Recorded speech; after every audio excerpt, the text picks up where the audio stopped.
Good evening to everybody.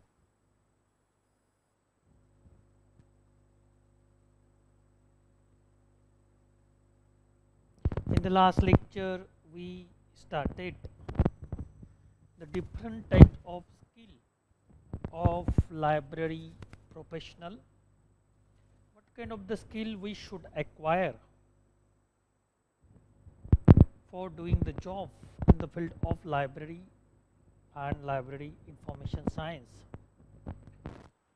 So all these skill are required for this.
So in this way, some skill are required for doing the best job in the field of library and library information science. So which are the skill are required? We should once again revise here, and you will understand when you are doing the job in the field of library science. At that time you can acquire such a kind of the skill.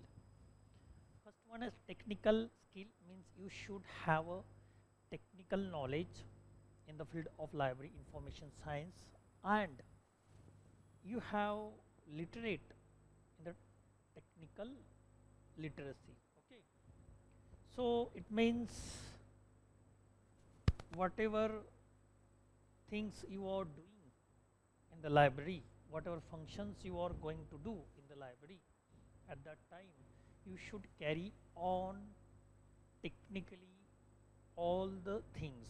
Okay, means which kind of the things are using in the library as a technically.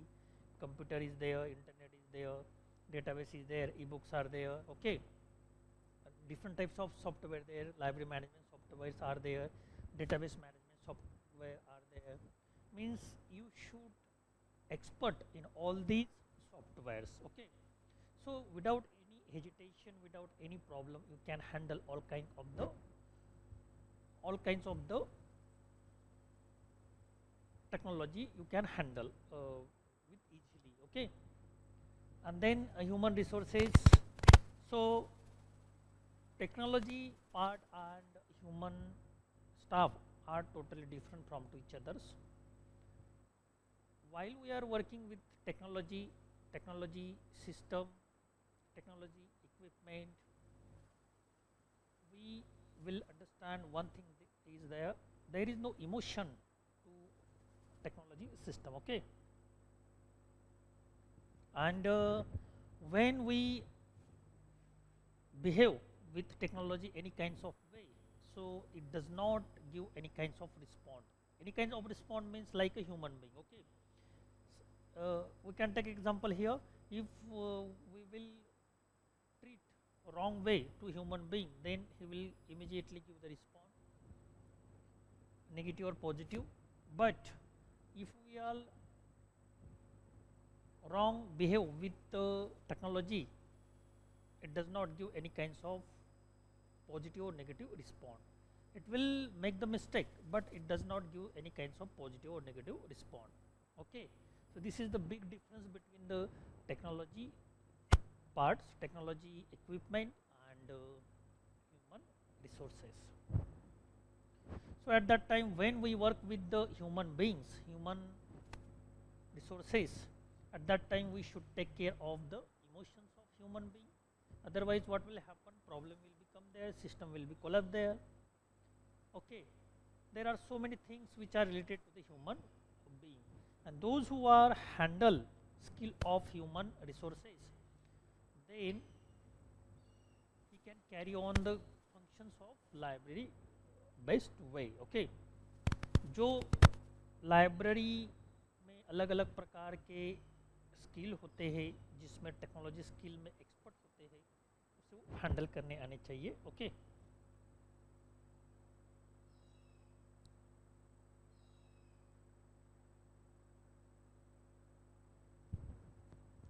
तो इस तरीके से हम यहाँ पर बोल सकते हैं कि it is most important thing. Okay, when we are become the expert to handle all kinds of technological things, all kinds of human resources in the library, at that time the functions of library run smoothly. Okay, and conceptual skill means, if we take example of library, there are so many action reactions are going on in the libraries, and there are so many objectives, there are so many functions we carried on in the libraries. But one observation is there, all the functions are interdependent on each other. So if we take example of acquisition, processing, cataloging, classifications and other things, okay, then we can understand that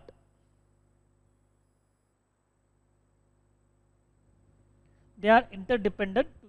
Okay, acquisition is dependent on the processing dependent on the acquisitions, cataloging dependent on the classification is dependent on the cataloging. Okay, so it means all these operations are not independent, but they are dependent on each others. तर ते एकमेकांवरती अवलंबून असतात. तो सारी जो operation library में चलती है वो एक दूसरे पे डिपेंड होती है. Okay, and that is why library should have conceptual skill. Each and every concept, each and every functions, as being librarian we should know. When we should know each and every concept, each and every operations, functions, at that time we skillfully handle all the operation which are running in the library. जब हमें पूरी तरह से ये operation ध्यान में आती है, या लाइब्रेरी में जो ऑपरेशन चलती है या फंक्शन चलते हैं वो हमारे समझ में आते हैं, उनमें हम एक्सपर्ट हो जाते हैं, इस प्रकार का स्किल जब हम एक्वायर करते हैं तो किसी भी प्रकार का प्रॉब्लम वहाँ पर नहीं आ सकता. हम स्किलफुली ये सभी चीज़ें हैंडल कर सकते हैं. ओके, प्रेजेंटेशन स्किल, तो ये सबसे बड़ा अच्छा स्किल होता है. जैसे कि टीचर को यदि बहुत सारा नॉलेज है लेकिन उसको प्रेजेंटेशंस का स्किल नहीं है, तो उसका जो नॉलेज है व्यर्थ होता है. ओके, उसके लिए नहीं बल्कि औरों के लिए वो प्रेजेंटेशन नहीं दे सकता, या प्रेजेंटेशन करके वह दिखा नहीं सकता कि उसके पास कितना नॉलेज है. ऐसे व्यक्ति, उनके पास बहुत सारा नॉलेज होने के बाद भी वो अपना विकास नहीं कर पाते और दूसरों का भी विकास नहीं कर पाते, क्योंकि प्रेजेंटेशन नॉलेज नहीं है. ओके, अपना विकास क्यों नहीं कर पाते? जब तक उसके पास क्या नॉलेज है ये लोगों को पता नहीं होगा, तब तक उसकी पात्रता कैसे सिद्ध होगी कि he is a knowledgeable person, कि वो नॉलेजेबल पर्सन है. ओके, और जिसके पास नॉलेज होता है उसकी आज दुनिया में चलती है, उसका ही नाम होता है, उसका ही काम होता है. तो इस तरह से नॉलेज होने से अपना तो विकास होता ही है, लेकिन हम दूसरों का भी विकास कर सकते हैं उस नॉलेज के बेस पर.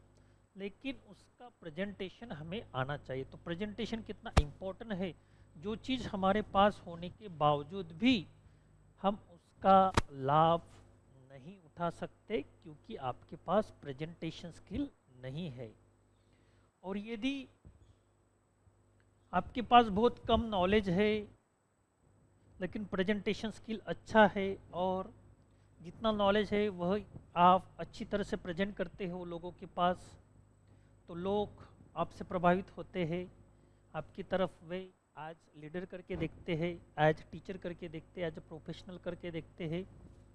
तो बड़े बड़े व्याख्यान के लिए वो आपको बुलाते हैं, इसके लिए बड़े पे चार्जेस करते हैं और उसके बेस पर आपको अच्छा खासा पैसा भी मिलता है और नौकरी भी मिल जाती है। तो उसकी लाइफ सेटल हो जाती है, फिर उसके बाद उसकी गाड़ी कहाँ पे रुकती नहीं, वो चलते ही जाती है। तो प्रेजेंटेशन स्किल का इतना इम्पोर्टेंट है। दो लोगों का एग्जाम्पल हमने यहाँ पर देखा, एक जिसको बहुत सारा नॉलेज है लेकिन प्रेजेंटेशन स्किल नहीं है, दूसरा जिसको कम नॉलेज है लेकिन प्रेजेंटेशन स्किल अच्छा होने के बावजूद वो कम नॉलेज अच्छी तरह से प्रेजेंट करता है, तो लोगों को ऐसा लगता है कि इसको बहुत सारा नॉलेज है, लेकिन वास्तव में ऐसा नहीं होता है।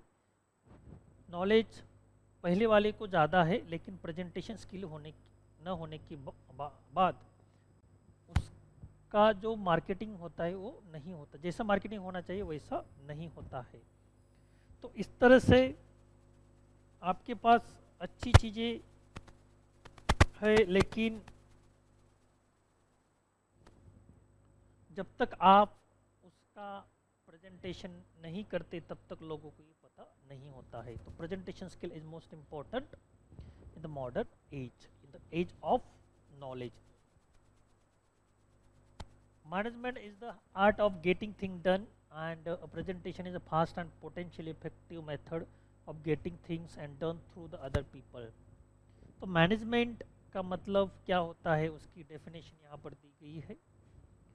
So management is the art of getting thing done. तो मैनेजमेंट जो चीज़ें अवेलेबल है उससे हम क्या आउटपुट निकालते हैं या लेते हैं। ओके,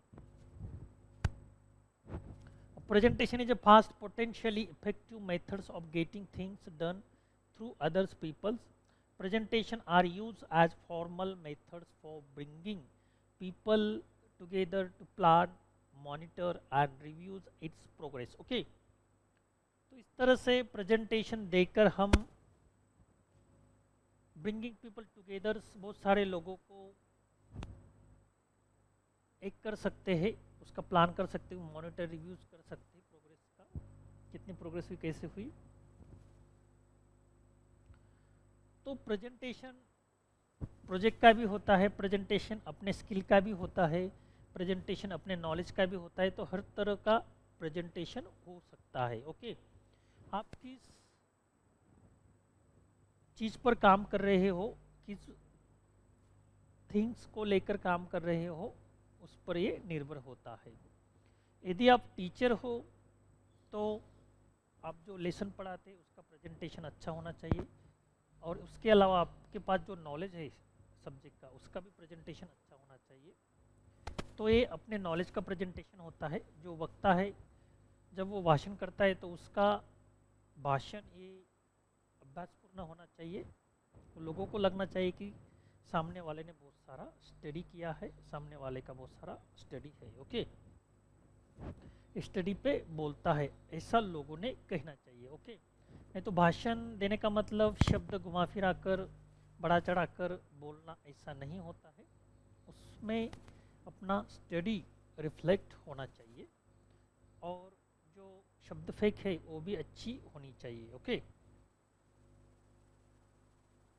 और प्रोजेक्ट का प्रेजेंटेशन अच्छा होना चाहिए। आप क्या प्रेजेंट करने वाले, प्रोजेक्ट में क्या क्या करने वाले, उसका पास्ट फ्यूचर्स और प्रेजेंट की स्टेटस उसमें होनी चाहिए, इसको हम प्रोजेक्ट प्रेजेंटेशन बोलते हैं। ओके, तो प्रेजेंटेशन प्रोजेक्ट प्रेजेंटेशन कंपनियों में बड़ा महत्व रखता है, उस पर बड़ी बड़ी डील डिपेंड होती है। यदि प्रेजेंटेशन गलत तरीके से दिया गया या उसमें कुछ कमतरता रह गई या सामने वाले को प्रेजेंटेशन पसंद नहीं आया यानी कि आपका प्रोजेक्ट पसंद नहीं आता है उसमें, तो कंपनी का डील कैंसिल हो सकता है, बड़ा आर्थिक नुकसान कंपनी को पड़ सकता है। तो इसके लिए प्रेजेंटेशन कितना इम्पोर्टेंस है। आप 10 साल काम करते हो, लेकिन 10 मिनट का प्रेजेंटेशन ये तय करता है कि आपने 10 साल में क्या किया है। तो प्रेजेंटेशन का कितना इम्पोर्टेंट है, तो मॉडर्न एज में जब आप काम करते हो बड़ी कंपनियों में, कमर्शियल कंपनियों में या किसी भी संस्था में, तो प्रेजेंटेशन कितना इम्पोर्टेंट होता है। यहाँ पर हमने एक उदाहरण अभी दिया कि आप 10 साल काम करते हो और आप अकेले काम नहीं करते हो, टीम के साथ काम करते हो, बहुत सारी फैसिलिटीज़ आपको दी जाती है, बहुत सारा खर्चा उस प्रोजेक्ट पे होता है। लेकिन जब आप 10 मिनट्स में 10 साल का प्रेजेंटेशन देते हो, तो 10 साल में आपने क्या किया उस 10 मिनट 10 मिनट के प्रेजेंटेशन पर निर्भर होता है। ओके, तो इसका मतलब आपकी मेहनत, आपकी लगन, आपका टैलेंट, आपका इंड्योरेंस, ये सभी प्रेजेंटेशन में रिफ्लेक्ट होना चाहिए। ओके, और आपकी जो फ्यूचर की प्लानिंग है, अपने पास्ट में क्या काम किया, प्रेजेंट में उसका क्या इम्पोर्टेंस है, ये सभी चीज़ें प्रेजेंटेशन में रिफ्लेक्ट होनी चाहिए। ओके, तो इस तरह से प्रेजेंटेशन और प्रेजेंटेशन स्किल कितना बड़ा इम्पोर्टेंट होता है, इसके लिए हमने बहुत सारे एग्जांपल यहाँ पर दी।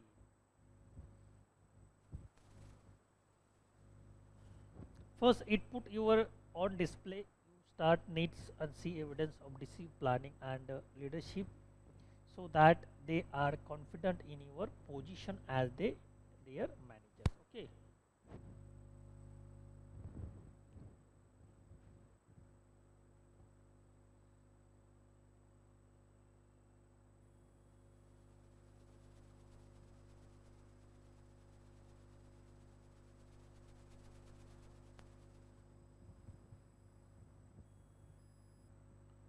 then second, it allows you to ask questions and initiate discussions. It may not be suitable within the presentation format of your company to hold discussion during the presentation. Okay, तो पहला step इसमें important होता है, it puts you on display, ये हमारे display पर present किया जाता है। ओके, और क्या प्रेजेंट किया जाता है ये हम यहाँ पर देख सकते हैं। Your staff needs to see evidence of deceive planning and leadership so that they are confident in your position as their manager. Okay,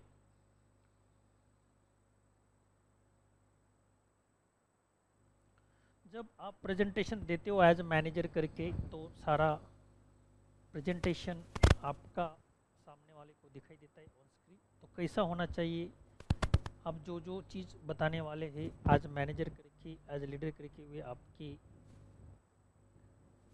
आपको देखते हैं। और यदि प्रेजेंटेशन अच्छा रहा तो फिर आपकी एक इमेज बनती है, आपका एक पॉजिटिव मैसेज लोगों में जाता है, और आपकी लीडरशिप को ये प्रूव करता है कि you are the real leaders. और presentation will decide that you are real leaders. तो इस तरह से presentation are used as formal method for bringing people together and plan, monitor, review and its progress, so that they are confident in your position as their managers. So you should be present as confidently in front of your teammates. Okay, and they will take your confident. Okay, वो भी आपसे क्या लेने वाले हैं, आपका confidence लेने वाले हैं, और आप भी उनको क्या देने वाले हैं, confidence. Yes, we can do it on the time with energy and with money. तो हम इस प्रोजेक्ट को किस चीज़ों के साथ करने वाले हैं, टाइम पूरा होने दिया हुआ जो टाइम है उस टाइम में हम करने वाले हैं with energy, without any hesitation, without any problem, without any boredom. Okay, इस तरह से करने वाले विथ एनर्जेटिक पद्धति से करने वाले हैं और विथ मनी, और उसमें बहुत सारा मुनाफा भी कमाने वाले हैं और कंपनी को मुनाफा भी करने वाले हैं। और जब कंपनी को मुनाफा होगा तो सभी टीम लीडर की जो पेमेंट्स है, इंक्रीमेंट्स है, बोनस है, सबके बढ़ने वाले हैं। ओके, तो इस तरह से प्रेजेंटेशन होना चाहिए। तो लाइब्रेरी संदर्भ में जब हम बात करते हैं तो प्रेजेंटेशन हम अलग अलग बात से देते हैं, अलग अलग बात पर चीज़ों पर देते हैं। जैसे कि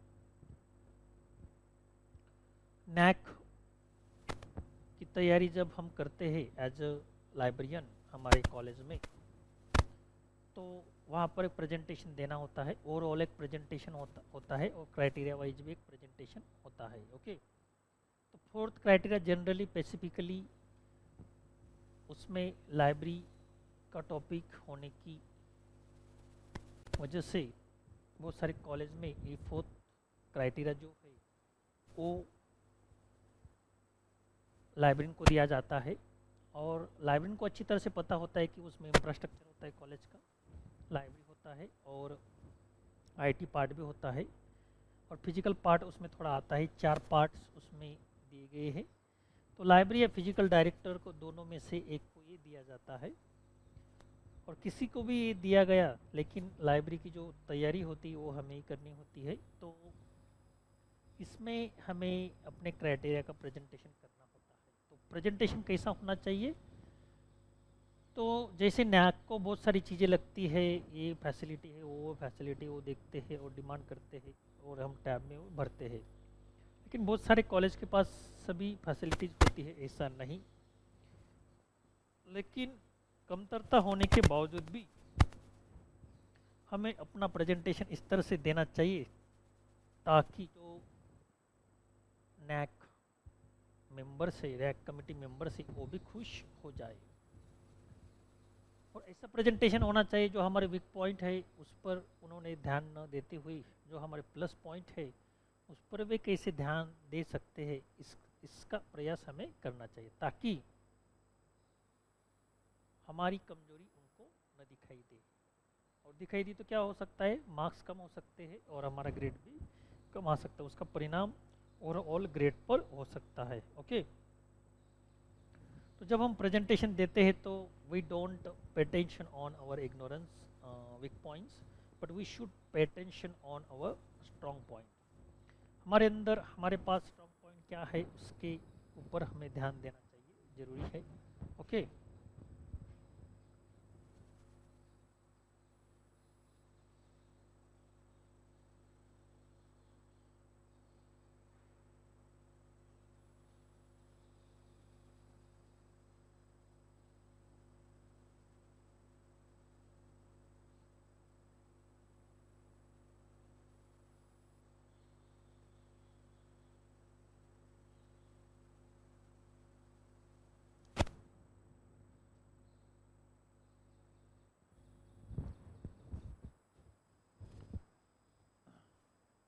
second, it allows you to ask questions and initiate discussions.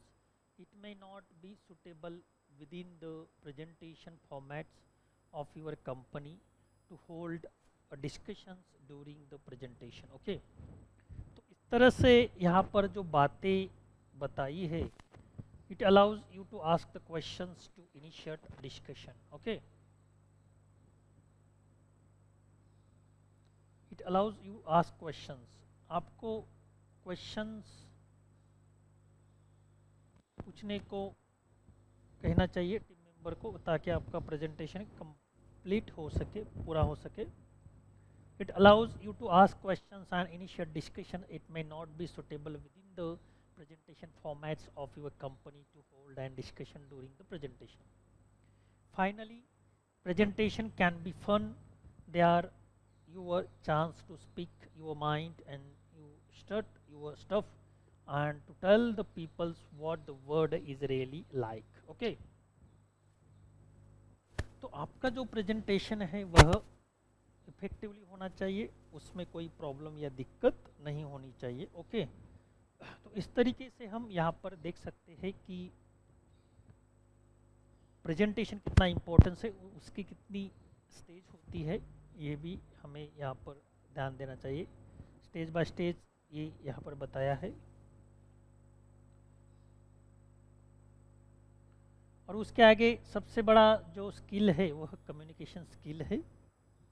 Communication is a life blood in any family, in any organization, in any society और in any country। ओके, तो कम्युनिकेशन को लाइफ ब्लड कहा जाता है। किसी भी संस्था यदि डेवलपमेंट होती है, विकास होता है, तो उसमें कम्युनिकेशन का बहुत बड़ा हिस्सा होता है।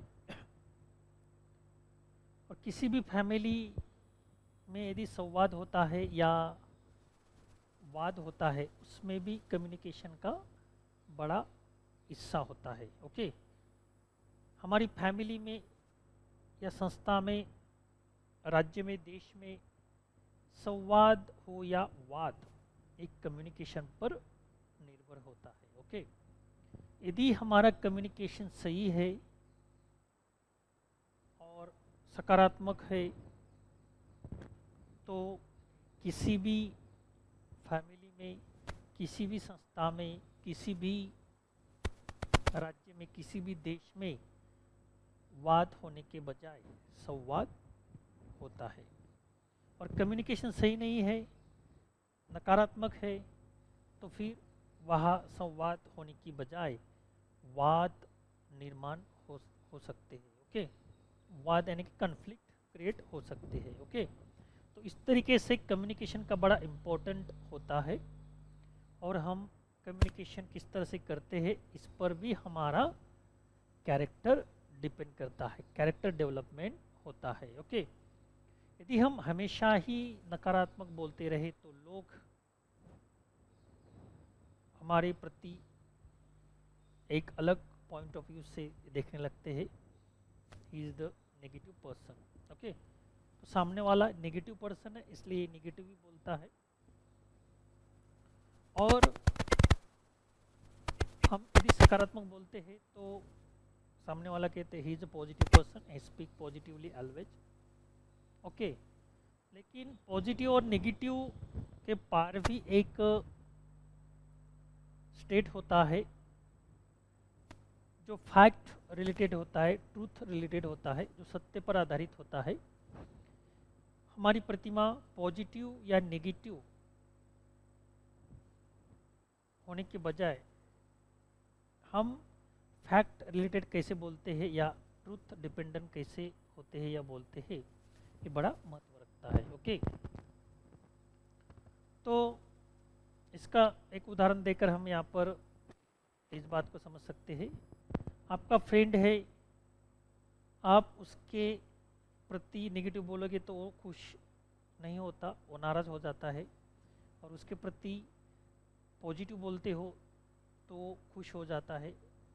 तो आपको उसे खुश या नेगेटिव, आपकी प्रतिमा आपको पॉजिटिव या नेगेटिव नहीं करनी है, जो फैक्ट है उसमें वही आपको बोलना है। इसमें आपका ये हेतु नहीं होना चाहिए कि मैं उसके प्रति पॉजिटिव बोल रहा हूँ या नेगेटिव बोल रहा हूँ। ये पर्पजफुली जब आप करते हो तो इसमें भी आपकी प्रतिमा मलिन हो सकती है, कैरेक्टर का मैसेज रॉन्ग जा सकता है। तो उसके प्रति फैक्ट क्या है, उसमें अच्छे गुण है तो उसको अच्छा बोलना चाहिए, नेगेटिव गुण है तो नेगेटिव बोलना चाहिए। जो अच्छा है वो अच्छा है, जो गलत है जो गलत है। ओके, ऐसा रवैया जब आप अपनाते हो अपने फ्रेंड के बारे में, तो उसकी और आपका जो कम्युनिकेशन रिश्ता है अच्छा बनता है, स्ट्रांग बनता है। ओके, और सामने वाले में भी उतनी अंडरस्टैंडिंग होनी चाहिए। यदि उसकी अंडरस्टैंडिंग अच्छी तो वो सामने वाले को समझ सकता है, यस ये आदमी कभी गलत नहीं हो सकता, ये कभी मेरे नुकसान की बात नहीं कर सकता, जो मुझे फ़ायदा होने वाला यही कर सकता है। मैं सही हूँ तो सही बताएगा, गलत है तो गलत बताएगा। ओके, इस तरह से आपकी इमेज सामने वाले में होनी चाहिए। तो ये भी कम्युनिकेशन का एक भाग होता है, हिस्सा होता है आपका कम्युनिकेशन किस तरह का है। ओके,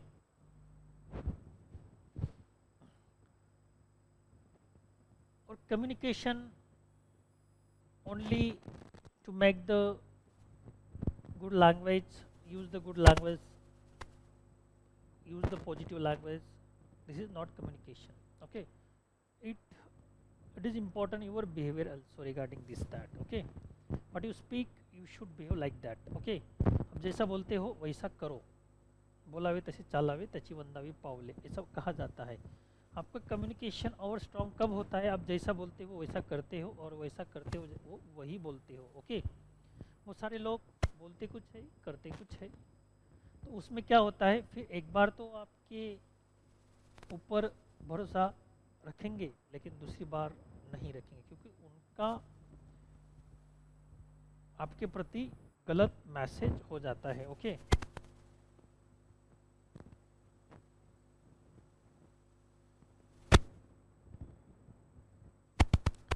तो इस तरह से कम्युनिकेशन स्किल का बड़ा इम्पोर्टेंट होता है. Manager your views a word should pragmatic rather than the philosophical. Okay, तो आपका जो वर्ड है वह प्रेगमेटिक होना जरूरी होता है.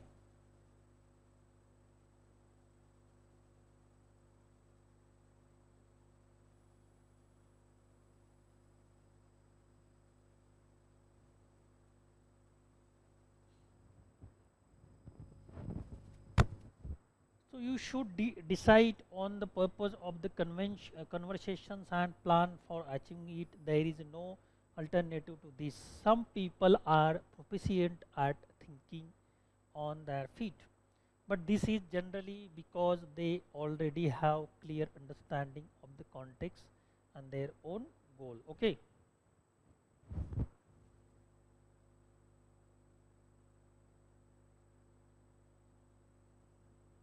तो इस तरह से कम्युनिकेशन स्किल भी होना इम्पोर्टेंट होता है. और जब हम लाइब्रेरी में एज ए लाइब्रेरियन और लाइब्रेरी प्रोफेशनल करके काम करते हैं तो उसमें कम्युनिकेशन स्किल को बड़ा महत्व दिया गया है. आपका कम्युनिकेशन स्किल अच्छा होगा तो बहुत सारे लोग आपके पास आएंगे, आपसे क्वेरी पूछेंगे. आप कितने भी काम के बर्डन आपके ऊपर हो लेकिन आपका जो कम्युनिकेशन है वो हमेशा ही पॉजिटिव रहता है. ये मैसेज लोगों में जाएगा और फिर लोग आपके पास आएंगे.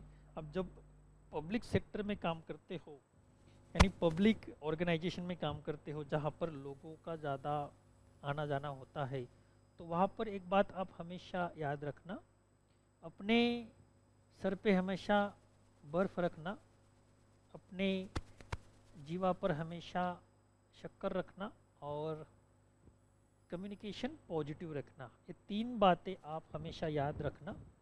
आपको कितना भी बर्डन हो, आपको कितना भी काम का प्रॉब्लम क्यों ना हो अंदर और तनाव में आप क्यों ना हो, लेकिन जब सामने वाला आपसे बात करता है तो आप हमेशा उसको पॉजिटिव रिस्पॉन्ड देना चाहिए और उसके साथ पॉजिटिव कम्युनिकेशन या बात करनी चाहिए. ओके, यदि सामने वाला जोर से बात करता हो तभी भी आप शांत होकर उससे बात करते हैं तो सामने वाला भी अपने आप शांत हो जाता है.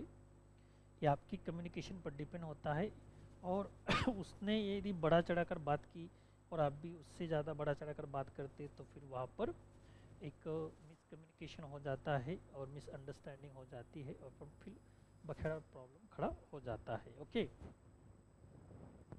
तो हमारा कम्युनिकेशन और सामने वाले का कम्युनिकेशन किस तरह का हो और दोनों का मिलाकर कम्युनिकेशन किस तरह का हो ये टोटली हम पर डिपेंड होता है. ओके, हम पर डिपेंड कैसे होता है, जैसे कि हमने अभी देखा सामने वाला कितने भी गुस्से में हो, नेगेटिव हो या नेगेटिव बात कर रहा हो, आप उसके साथ पॉजिटिव बात करते हो, पॉजिटिवली बिहेव करते हो तो उसमें ट्रांसफॉर्मेशन हो सकता है, उसकी कन्वर्सेशन में ट्रांसफॉर्मेशन हो सकता है. इतनी ताकत हमारी कम्युनिकेशन स्किल में होनी चाहिए. ओके, तो इसको ही पॉजिटिव कम्युनिकेशन कहा गया है, सकारात्मक कम्युनिकेशन. आप नकारात्मक कम्युनिकेशन को ही भी पॉजिटिव कम्युनिकेशन में परावर्तित कर सकते हो, बदल सकते हो. इसको पॉजिटिव कम्युनिकेशन कहा गया है. ओके, तो एज ए लाइब्रेरियन करके जब आप काम करते हो, यूजर को सर्विस प्रोवाइड करते हो तब आपका कम्युनिकेशन इस तरीके से होना चाहिए, पॉजिटिव होना चाहिए, ओके, ताकि यूजर की संख्या बढ़ सके।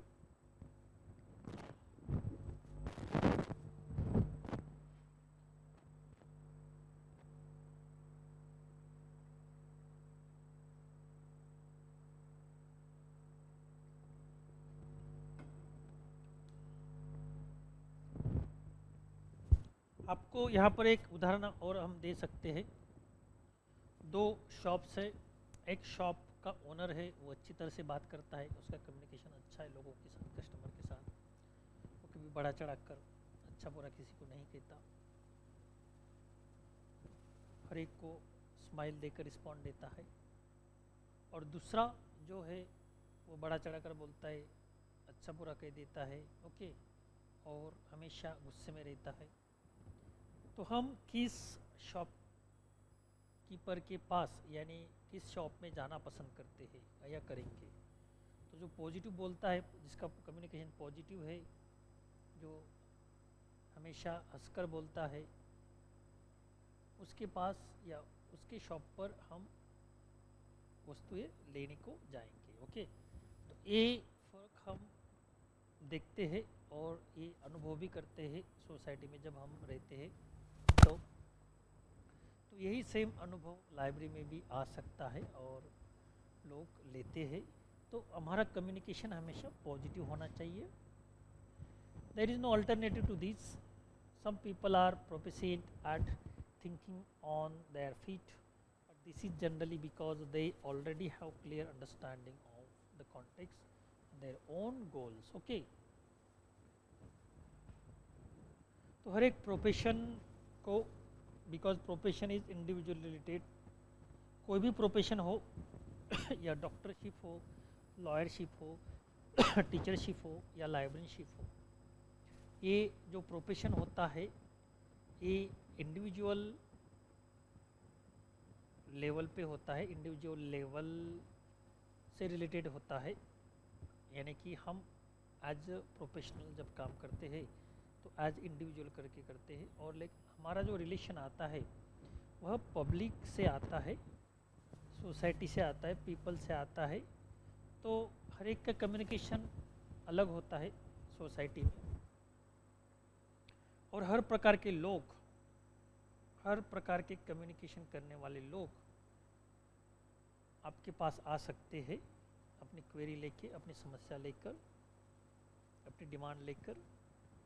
तो आपको एक ही प्रकार का कम्युनिकेशन रखना है, हर एक को हर एक जैसा नहीं रखना है, पॉजिटिव, ओके। यदि पॉजिटिव कम्युनिकेशन आप रखते हो तो किसी भी प्रकार का कम्युनिकेशन और कम्युनिकेटर आपके पास आता है तो आप उसे पॉजिटिव कर देते हो, ओके।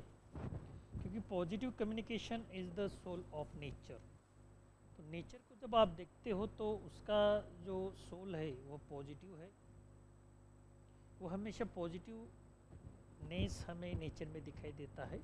उस तरह का पॉजिटिवनेस हमें हमारे अंदर आना चाहिए एज ए प्रोफेशनल करके, तब हमारा प्रोफेशन बढ़ता है। तो इस तरीके से एज ए लाइब्रेरियन करके जब हम लोगों को सर्विस प्रोवाइड करते हैं तो हमारा कम्युनिकेशन भी पॉजिटिव होता है। अब नेचर को देखो, नेचर को यदि आप कुछ भी बोलोगे तो कुछ नहीं कहेगा, न्यूट्रल रहता है। ट्रीज होते हैं, वृक्ष होते हैं, आप उसको काटोगे तब भी वो आपको छाया देते हैं। आप उसको पत्थर मारोगे ट्रीज को तब भी वे आपको फल देते हैं। मतलब नेचर में जो चीज़ें हैं वो अपना जो वर्च्यू है वो कभी नहीं छोड़ती, अच्छा बिहेवियर होता है वो कभी नहीं छोड़ते। लेकिन हम कभी कभी क्या करते हैं, जैसा व्यक्ति वैसा, जैसा देश वैसा भेष, इस तरह से चेंज हो जाते हैं। हमारा जो मूल नेचर है वो हम चेंज कर देते हैं, ओके। तो इसका प्रॉब्लम क्रिएट हो जाता है। फिर नेचर जब हमारा चेंज होता है तो प्रॉब्लम क्रिएट होना शुरू हो जाता है, ओके।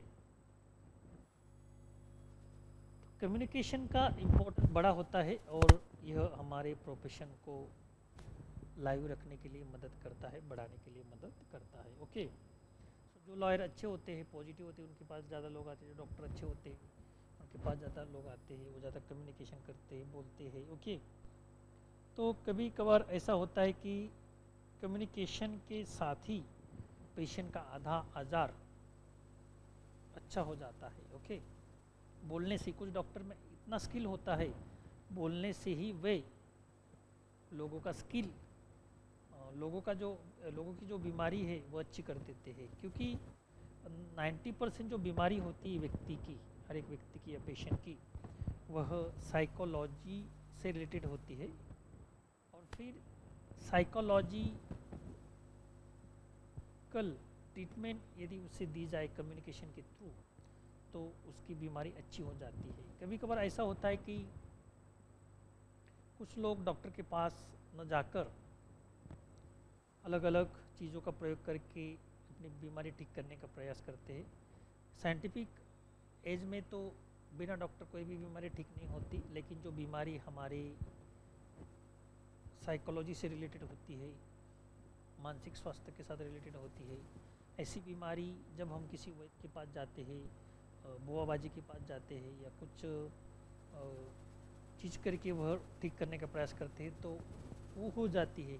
क्योंकि वैद्य के पास जाने से हमें ऐसा लगता है, या बुआ के पास जाने से हमें ऐसा लगता है कि हमारी बीमारी अब ठीक होगी, तो मेंटली हम प्रिपेयर हो जाते हैं उस बीमारी को ठीक करने के लिए, तो ऐसी बीमारी अपने आप ठीक हो जाती है। ओके, और हमें लगता है कि सामने वाले के पास जाने से यह बीमारी ठीक हुई, तो ऐसा कुछ नहीं होता। जब आप उसके पास जाते तो आपकी साइकोलॉजी वहाँ पर चेंज हो जाती है कि अब मैं अच्छा होने वाला हूँ और अच्छा हो गया हूँ। ओके, क्योंकि बुआ ने या बाबा ने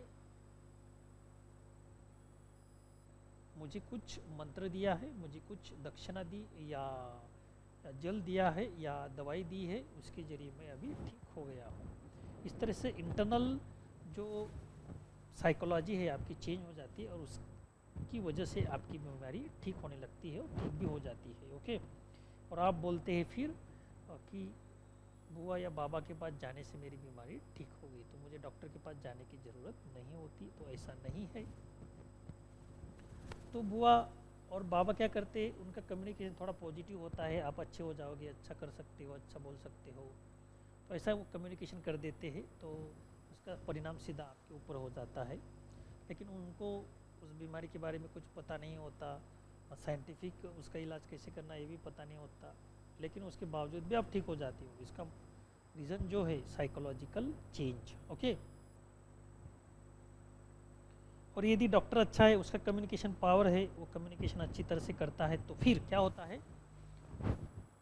डॉक्टर के पास जाने से कम्युनिकेशन में ही आपकी बीमारी ठीक हो जाती है। ओके, कभी कभी दवा असर करती है, कभी कभी दुआ असर करती है। ओके, ऐसा होता है। तो इसका मतलब दुआ मतलब क्या, जो कम्युनिकेशन होता है, जो प्रेयर होती है, ओके, पॉजिटिवनेस के साथ जो कम्युनिकेशन होता है, जो प्रेयर होती है, उसका इफेक्ट आपके ऊपर पड़ता है। ओके, और आपको लगता है कि आप ठीक हो गए। तो इस तरह से कम्युनिकेशन का कितना इम्पोर्टेंट है ये हमने यहाँ पर देखा।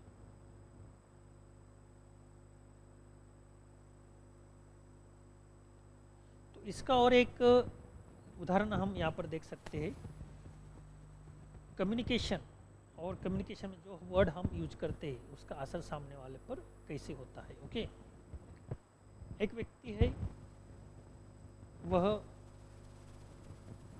सपोज आपके घर में काम करता है, सर्वेंट है, और आप उसके मालिक हो। ओके, यदि आप उसको बुरा कह देते हो तो उसको हर्ट हो जाता है, बुरा शब्द निकाल देते हो उसके प्रति, बुरा कम्युनिकेशन करते हो तो उसको हर्ट होता है, और फिर वह दिन भर वह विचार करके रहता है और टेंशन और तनाव में चले जाता है। मुझे मालिक ने ऐसा क्यों कहा, मुझसे कुछ गलती होगी क्या, इसका परिणाम मेरी सैलरी पे होगा क्या, या मालिक मुझे कुछ अलग तरीके से ट्रीटमेंट देंगे क्या। ओके, तो ऐसे बहुत सारे विचार आपके मन में आने लगते हैं और तान तनाव में चले जाते हो, स्ट्रेस में चले जाते हो। ओके, और दूसरे दिन जब आप काम पे आते हो तो वही मालक आपको सॉरी बोलता है और कहता है सॉरी, मैंने कल आपको कुछ बुरा कह दिया और इसकी वजह से मुझे माफ़ कर दो, क्योंकि मैं अलग टेंशन में था इसलिए वो शब्द में मेरे मुख से निकल गए, ऐसा मेरा पर्पज़ नहीं था बोलने का, हो सके तो मुझे माफ़ कर दो। ओके, ये दूसरे प्रकार का सकारात्मक कम्युनिकेशन। पहला वाला था नकारात्मक कम्युनिकेशन और दूसरा है सकारात्मक कम्युनिकेशन। व्यक्ति वही दोनों, मालक और सर्वेंट, लेकिन कम्युनिकेशन चेंज होने की वजह से क्या असर पड़ता है।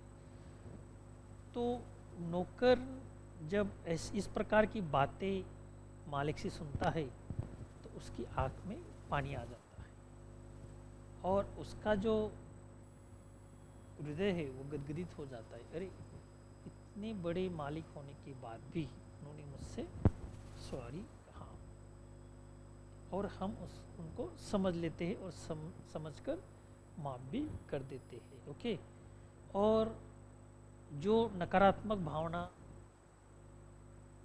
उसकी हमारे प्रति होती है और हुई थी, वह सकारात्मक में बदल जाती है। कम्युनिकेशन का इतना पावर होता है। पहली जो भाषा आपने यूज की, पहला जो कम्युनिकेशन आपने यूज किया नकारात्मक, उससे एक नेगेटिविटी का जन्म हुआ, नेगेटिविटी स्प्रेड हुई। और दूसरा जो कम्युनिकेशन या भाषा आपने यूज की, उसके जरिए पॉजिटिविटी क्रिएट हुई। ओके, तो नेगेटिविटी तैयार करना या पॉजिटिविटी तैयार करना, ये पूरा आपके कम्युनिकेशन पर निर्भर करता है। तो आप किस तरह से कम्युनिकेशन तैयार करते हो ये आप पर डिपेंड करता है। ओके, ये भी उदाहरण हमने यहाँ पर दिया। व्यक्ति सेम थे, नौकर या मालक, सर्वेंट या मालक, लेकिन कम्युनिकेशन चेंज होने में दोनों में किस तरह का परिणाम हो जाता है। ओके, और जो मालिक उससे बोलता है वो भी दिन भर विचार करता है कि मैंने उसको कुछ बुरा कह दिया, तो वो भी अपने मन को खाता है। और जब वो खुद सॉरी बोल देता है नौकर से, तो उसके मन से भी निकल जाता है उसको मैंने सॉरी बोल दिया और उसने भी मुझे माफ़ कर दिया। तो कम्युनिकेशन वहाँ पर सकारात्मक हो जाता है और एक रिलेशन मेंटेन होने लगता है। तो कम्युनिकेशन के द्वारा हम रिलेशन मेंटेन कर सकते हैं या रिलेशन ब्रोकन कर सकते हैं। ओके, या पॉजिटिविटी क्रिएट कर सकते हैं, नेगेटिविटी भी क्रिएट कर सकते हैं। It is depend on our communication only. Okay,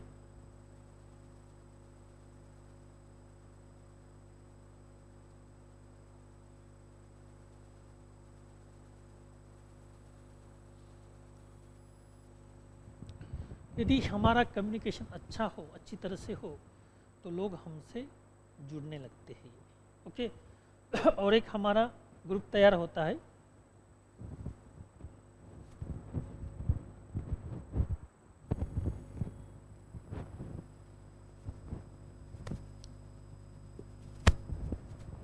There is no alternative to this. Some people are proficient and thinking on their feet, but this is generally because they already have a clear understanding of context and their own goal. Okay.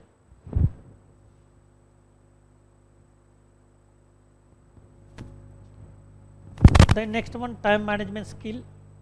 Time is important skill. Okay, those who are follow this, they become great man one day. जो time को follow करता है, time की समय के साथ चलता है, समय उनके साथ चलता है, तो वे एक दिन बहुत बड़े काम करते हैं या बहुत बड़ा नाम करते हैं। ओके, तो इसका उदाहरण हम यहाँ पर दे सकते हैं। महात्मा गांधी का उदाहरण हम यहाँ पर लेते हैं। तो महात्मा गांधी एक फ्रीडम फाइटर थे, बहुत बड़े, उनको राष्ट्रपिता भी कहा जाता है। उन्होंने जो स्किल था उनके पास कम्युनिकेशन था, उसके जरिए सभी देश को एक किया और अंग्रेजों के विरुद्ध लड़ने को तैयार हुए। और इतना ही नहीं, उनके अहिंसक माध्यम से, अहिंसा के माध्यम से, सत्य और अहिंसा के माध्यम से ब्रिटिश को यहाँ से जाना पड़ा। ओके, तो इस तरह से हम यहाँ पर कह सकते हैं कि उनका कम्युनिकेशन स्किल बहुत बड़ा था पॉजिटिविटी था। जब उन्होंने अपने देश की दिशा को देखा कि हमारे लोग कितने गरीब है, उनको खाना नहीं मिलता, कपड़े नहीं मिलते, ओके, तो उन्होंने अपने शरीर पर जो कपड़े थे वही निकाल दिए, वे अर्धनग्न रहने लगे, यानी कि धोतर बोलते हैं उसको मराठी में, तो धोतर लगाते थे ओनली, और शर्ट या कुर्ता वे नहीं पहनते थे, उसको अर्धनग्न कहा जाता है। क्योंकि उन्होंने एक ऐसा प्रसंग देखा, नदी पे जब वे स्नान करने के लिए गए थे, तब कुछ लोगों के पास कपड़े नहीं थे पहनने के लिए, तो उन्होंने ऐसा डिसीजन लिया कि मेरे देश में जो लोग हैं, पूरे देश को जब तक कपड़े पहनने को नहीं मिलते तब तक मैं अर्धनग्न रहूँगा। तो ये डिसीजन उन्होंने लिया था, लेकिन वे हमेशा अपने कमर को एक घड़ी लगाते थे। इस उदाहरण के देने के पीछे एक कारण है, उन्होंने सब त्याग दिया, एक हाथ में लकड़ी थी केवल, जो चप्पल बूट थे वो भी त्याग दिए, ओनली धोती लगाते थे अपने कमर को, शर्ट कुर्ता वो भी त्याग दिया, उसको अर्धनग्न कहा जाता है, इसलिए उनको फकीर भी बोलते हैं, अर्धनग्न फकीर। लेकिन वे अपने कमर को एक घड़ी लगाते थे। इसका मतलब क्या हुआ, वे टाइम को इम्पोर्टेंस देते थे, टाइम उनके लिए बड़ा महत्व रखता था, ओके। और इसीलिए कहा शुरुआत में कि जिनको टाइम मैनेजमेंट आता है या टाइम को जो महत्व देते हैं, वे जीवन में या दुनिया में बहुत बड़ा काम करते हैं या बहुत बड़ा नाम करते हैं। इसका ज्वलंत जो उदाहरण है वह महात्मा गांधी है, ओके।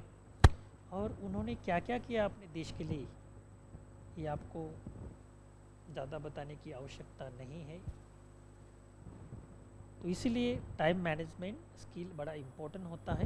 यदि आप इसको सीख जाओगे तो आप भी दुनिया में कुछ अच्छा काम या नाम कर सकते हो, okay. So as being librarian, जब आप लाइब्रेरियन या लाइब्रेरी प्रोफेशनल करके काम करते हो लाइब्रेरी फील्ड में, तब टाइम आपके लिए इम्पोर्टेंट होता है, क्योंकि it is a motto of our library. With the help of different types of service, we can save the time, energy and money of the users. अच्छी सर्विस प्रोवाइड करके हम किस तरह से यूजर का टाइम सेव कर सकते, इस पर हमें ध्यान देना चाहिए, भर देना चाहिए, ओके।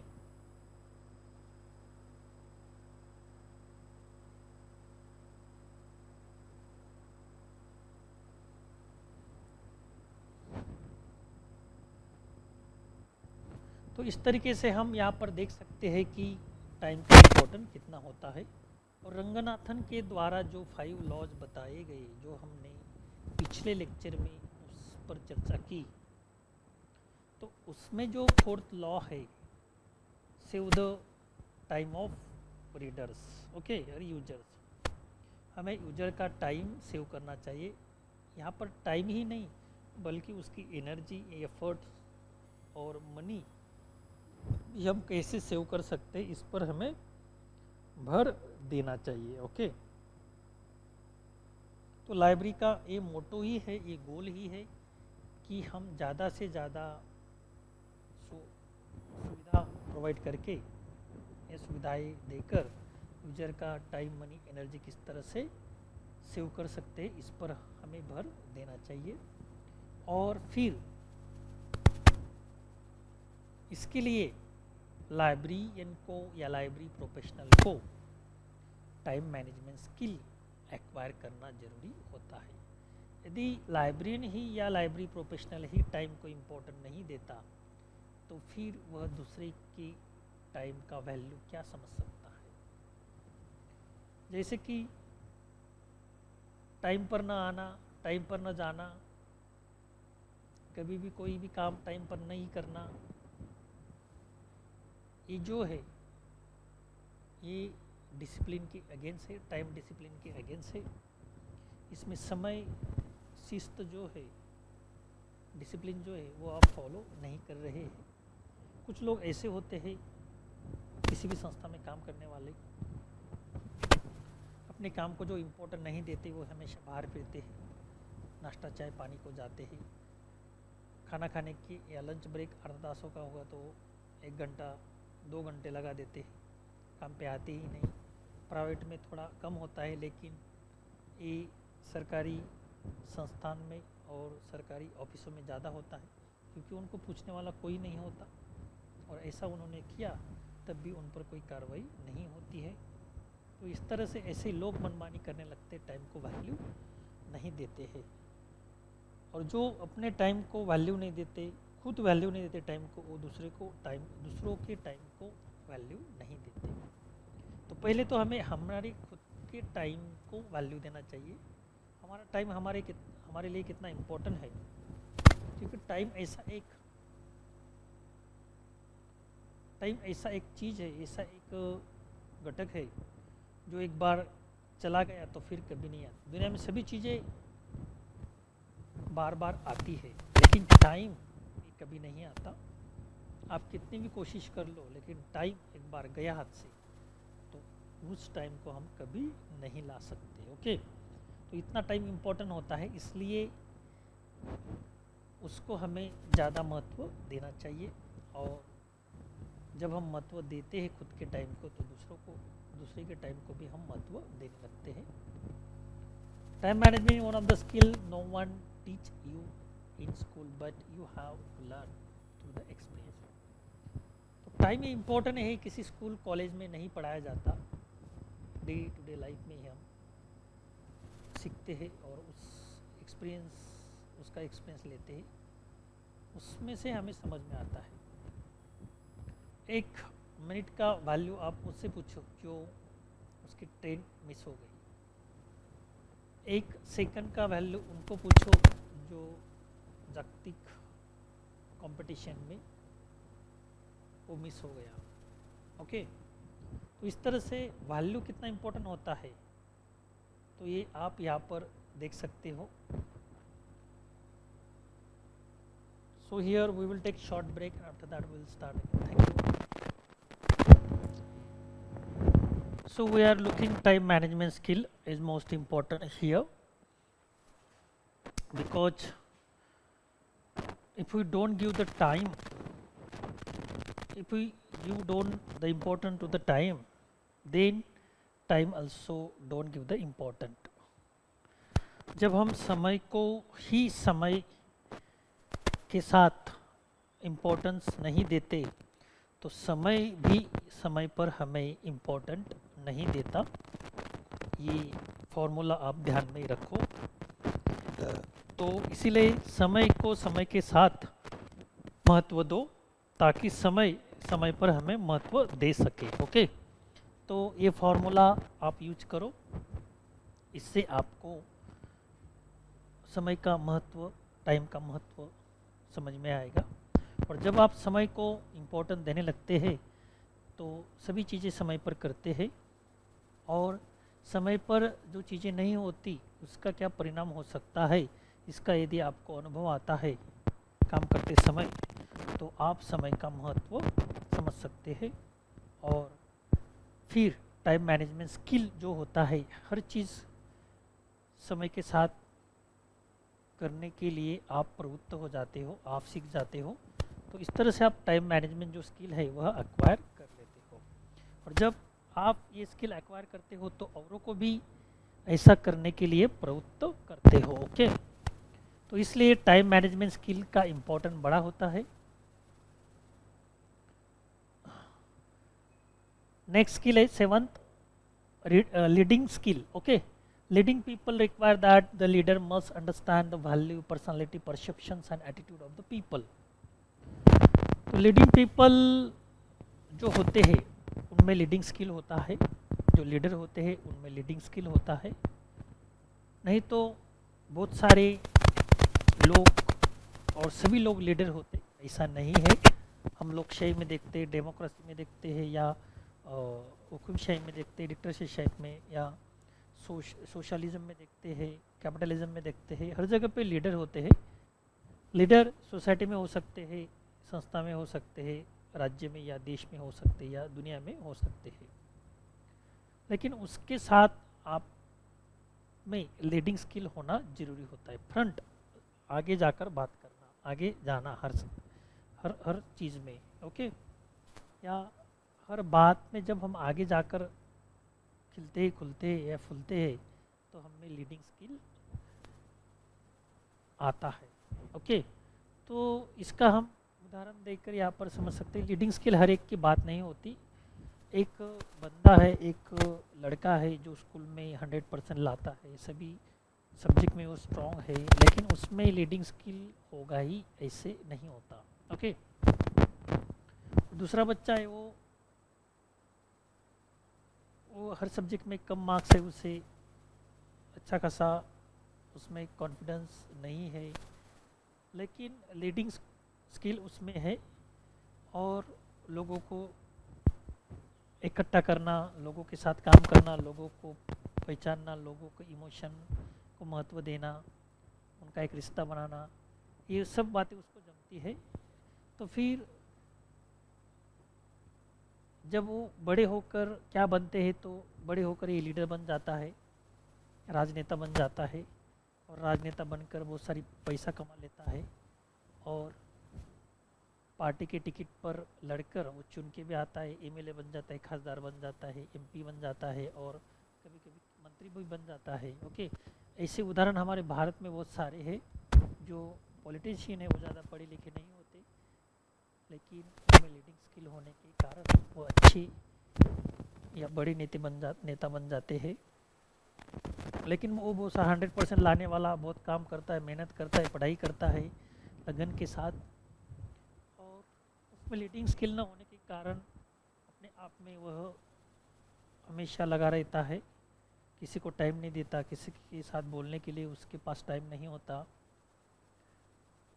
वन वे उसका जीवन होता है, घर से स्कूल तक, स्कूल से घर तक, कॉलेज से घर तक, घर से कॉलेज तक, इतना ही उसको पता होता है। और फिर जाकर वो ज़्यादा स्कोर लाता है और अच्छी खासी नौकरी लेता है, ओके। तो फिर वो कितना कमाता है, भले उसको 1 लाख सैलरी हो, तो 2 लाख सैलरी हो, तो ज़्यादा से ज़्यादा एक साल में 20 लाख 30 लाख कमाता होगा, 12 लाख 15 लाख कमाता होगा। लेकिन जो जिसमें लीडिंग स्किल है वो लीडर बन जाता है, मंत्री बन जाता है, तो उसका इनकम कितना होता है आप सभी को पता है। और उसके अंडर काम करने वाले कितने बड़े ऑफिसर होते हैं जो यूपीएससी एमपीएससी पास होते हैं, ओके, ये आप देख सकते हो, ओके। तो लीडिंग स्किल का इतना इम्पोर्टेंस यहाँ पर है, लीडिंग स्किल, ओके। और ये दूसरी बात है, आप में यदि बहुत टैलेंट है, सभी सब्जेक्ट में आप एक्सपर्ट हो, और उसके साथ यदि आप में लीडिंग स्किल है, तो उस पर 4 चांद लग सकते हैं। ये भी हो सकता है, ये भी पॉसिबल है, ऐसा ही नहीं है हर एक व्यक्ति में ऐसा नहीं हो सकता, लेकिन व्यक्ति में ज़रूर हो सकता है। प्रयास करके भी हमें लीडिंग स्किल अपने अंदर ला सकते हैं, एक्वायर कर सकते हैं। जो सभी स्किल है, ये सभी स्किल लेकर हम पैदा होते हैं ऐसा नहीं, और कोई भी पैदा होता है ऐसा नहीं है। तो स्किल जन्म के समय कुछ स्किल हम में उतरते हैं और धीरे धीरे भी प्रकट होने लगते हैं, लेकिन कुछ स्किल तो हमें एक्वायर करने होते हैं, जो दूसरों से सीखने होते हैं, या अपने एक्सपीरियंस से हम सीखते हैं, ओके। तो हर एक स्किल भले आप में नहीं है, लेकिन आप बड़ी मेहनत से उसे एक्वायर कर सकते हो, ये उतना ही सत्य है। यदि आप में लीडिंग स्किल नहीं, तो आप लीडिंग स्किल एक्वायर कर सकते हो, ये स्किल आप में आ सकता है, ओके। तो इस तरह से लीडिंग स्किल होना जरूरी होता है, लेकिन लीडिंग स्किल का कितना इम्पोर्टेंट है ये हमने आपको बताया उदाहरण के तौर पर, okay. As an individual you act differently from another individual because of your values, personality, perception, attitudes. This is very important factor to be understood in relations to the others persons who may be your superiors or subordinate. Okay, हर एक individual they are different from to each others on the basis of their value, personality, perception, and attitudes. Okay, that's why if we will understand all these things, if we are study carefully all these things, then you will get the skill how to behave in front of your senior or in front of your junior. जब आपको ये समझ जाता है तो आपके junior के साथ या सीनियर के साथ आपको कैसे व्यवहार करना है ये आपके तुरंत ध्यान में आ जाता है. ओके,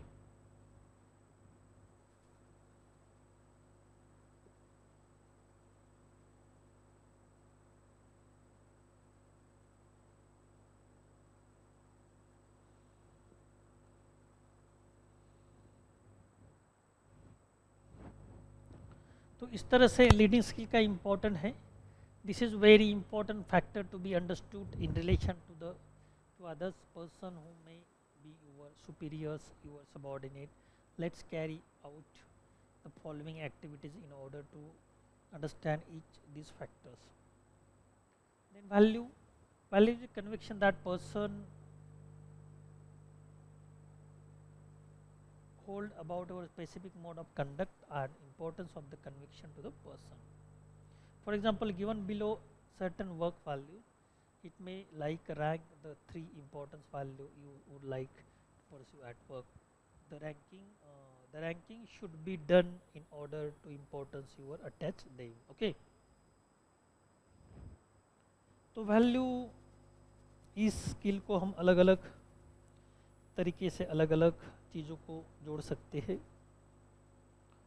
जो हम काम करते हैं उसका वैल्यू कितना है उसको ध्यान में रखते हुए हम काम करते हैं और उतना सीरियसनेस रखते हैं. ओके, और वैल्यू यानी कि क्या, जिस संस्था में हम काम करते हैं हमारी वैल्यू जो है यानी कि जो हमारे मोरल्स है उसको हम कितना वैल्यू देते हैं उसके अकॉर्डिंग हम काम करते हैं. ओके, तो इस तरह से अलग अलग बातें हैं. हमारे वैल्यू को हमारे संस्कार, हमारे वर्च्यू को वैल्यू देकर हम काम करते हैं. हमारे जो ट्रेस है उसको वैल्यू देकर हम काम करते हैं. हमारे मोरल्स को देखकर हम काम करते हैं. एक बात है. और काम कितना वैल्यूएबल है उसको देखकर हम काम करते हैं, ये भी एक दूसरी बात है. ओके, तो दोनों के बारे में हम ध्यान देते हैं और ध्यान रखते हैं वैल्यू पर. So value is a conviction that person hold about a specific mode of conduct and importance of the conviction to the person. For example, given below are certain work value. You may like to rank 3 importance value you would like to pursue at work. The ranking should be done in order of importance you attach them. Okay.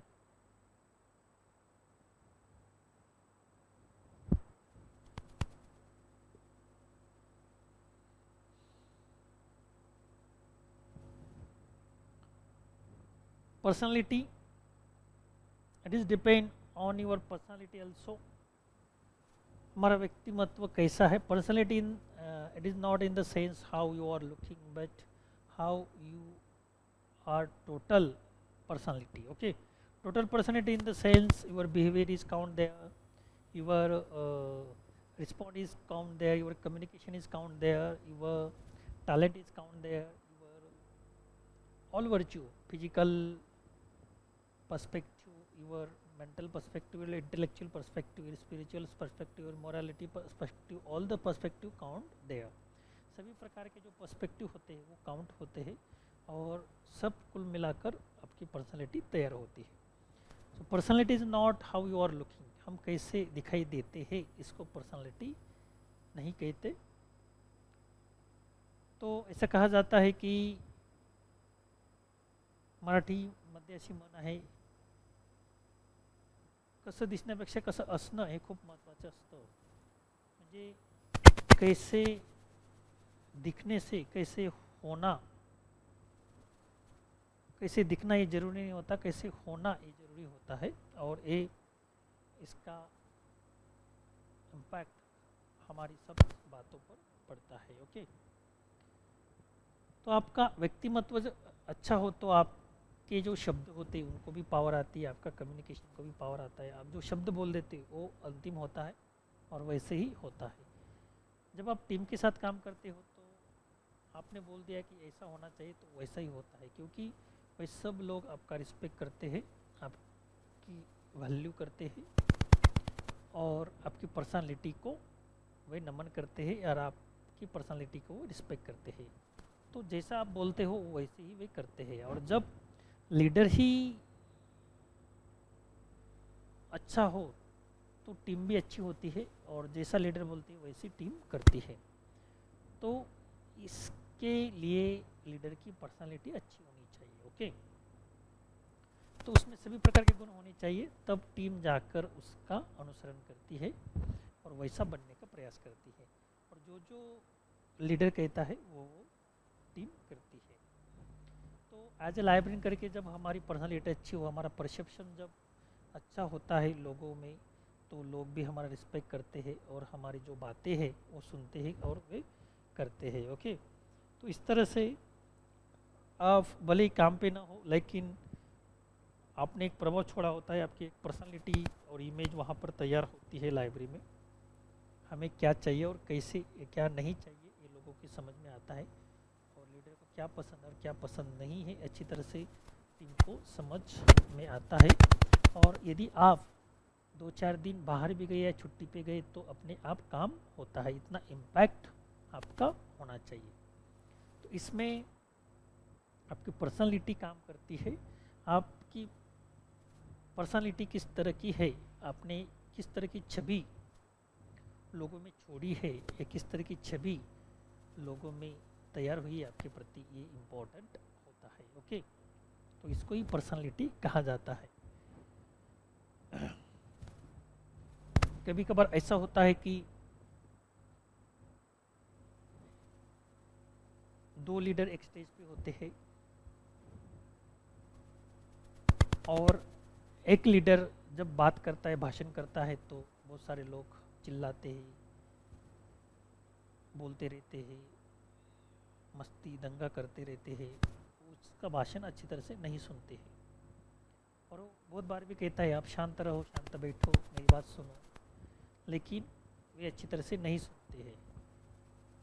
और लोग भी बार बार बोलते हैं आप शांत बैठो शांत बैठो, लेकिन ऐसा वातावरण तैयार नहीं होता है।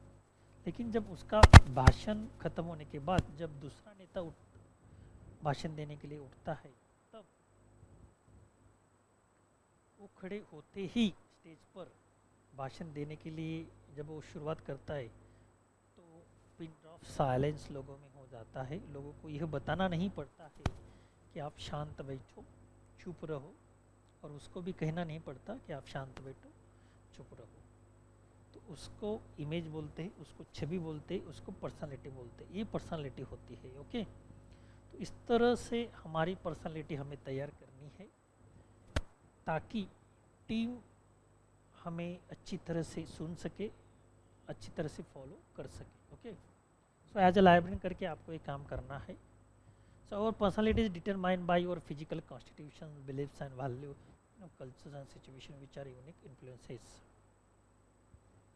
तो हमारी पर्सनालिटी किस तरह से बनती है, कौन सी चीज़ों का उसमें समावेश होता है, ये हमें यहाँ पर देखना है। Okay,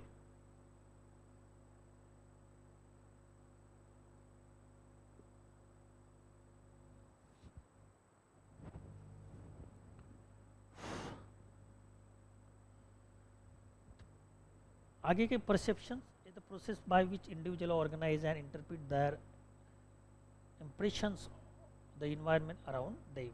Hearing, seeing, smelling, or feeling or tasting stimulus came before we process and interpret it. Okay, in picking up stimulus, processing and interpreting it, often the reality and perceptions are distorted. Individual always try to minimize the changes in perceiving anything. Managers and subordinates, for example, distort message or others opinion behavioral pattern. Okay, तो personality और perception ये एक दूसरे के अंग है। हमारी personality कैसे होती है उस तरह से हमारा परसेप्शंस लोगों में जाता है।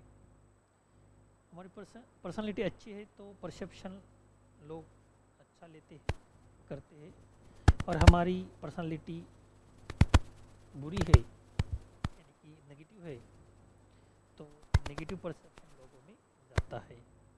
तो परसेप्शन यानी कि क्या, जो लोग देखते हैं, जो लोग महसूस करते हैं, जो लोग सुनते हैं, जो लोग देखते हैं, इसके द्वारा जो हमारा चित्र तैयार होता है, चित्र से चरित्र तैयार होता है। ओके, तो इस तरह से पर्सनालिटी यानी कि चरित्र और परसेप्शन यानी कि चित्र, हमारे चरित्र के प्रति किस तरह का चित्र तैयार हो रहा है, इसको परसेप्शन बोलते हैं। ओके, तो हमारा चरित्र किस तरह का है उस तरह का चित्र तैयार होता है, उस तरह का चित्र लोगों में जाता है और उसी प्रकार की इमेज हमारी बनती है।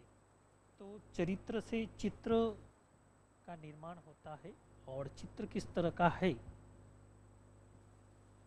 और किस तरह का होना चाहिए ये हम पर निर्भर होता है, हमारा चरित्र किस तरह का है।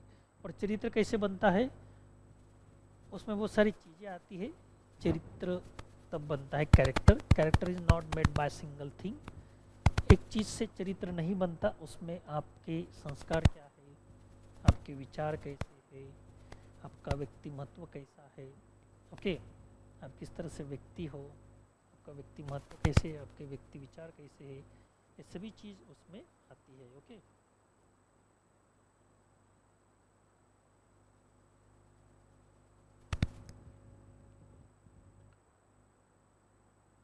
in picking up stimulus processing and interpreting in often their related perceptions distorted, individual always try to minimize the changes in perceiving anything. Managers and subordinates, for example, distort message or others opinion behavioral patterns. तो इस तरह से अलग अलग प्रकार की जो बातें हैं हमारे साथ होती है, तो उससे हमारा परसेप्शन तैयार होता है और हम कैसे बिहेव करते हैं, ये दोनों चीज़ें इंपॉर्टेंट इसमें होती है। अगला है attitude, is a person's tendency to feel and behave in particular manners toward object और person such as organization, selection programs और managers planning approach for colleagues. Attitude यानी कि क्या, हमारी टेंडेंसी किस तरह की, वृत्ति प्रवृत्ति किस तरह की, वृत्ति यानी कि क्या बिहेवियर, प्रवृत्ति यानी कि क्या एटीट्यूड्स। ओके, तो उस पर हमारा कैरेक्टर निर्भर होता है। हम संस्था में लोगों के साथ किस तरह से बर्ताव करते हैं, वार्तालाप करते हैं, इस पर हमारा कैरेक्टर डिपेंड होता है। तो टेंडेंसी भी इम्पोर्टेंट होती है। यदि हमारी एटीट्यूड पॉजिटिव है तो सभी प्रकार की पॉजिटिवनेस हमारे संस्था में, पॉजिटिव वर्क हमारी टीम में होता है, संस्था में होता है। और हमारी टेंडेंसी नेगेटिव है तो सभी प्रकार के नेगेटिव काम हमारी साथ होते हैं। तो all the things are most important here regarding the attitude.